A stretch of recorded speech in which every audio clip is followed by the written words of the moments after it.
வேப்பிலை கொழுந்துகளை தினந்தோறும் சாப்பிட்டு வருபவர்களுக்கு அவர்களின் இரத்தத்தில் நோய் எதிர்ப்பு திறன் அதிகமாக இருக்கும்.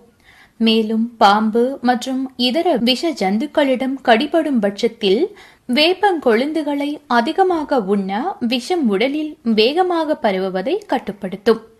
இதற்கு பின்பு முறையான விஷம் நீக்கும் சிகிச்சையையும் மேற்கொள்ள வேண்டும்.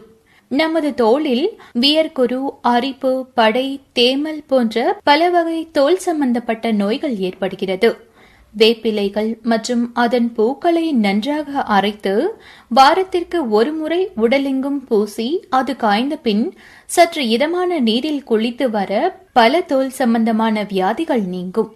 வேப்பிலைகளில் இருக்கும் காரத்தன்மை புற்றுநோய் செல்களை அழிக்கும் திறன் கொண்டது. சிறிது வேப்பிலை கொழுந்துகளை நன்றாக அரைத்து மாதுளம் சாறுடன் கலந்து அருந்தி வருபவர்களுக்கு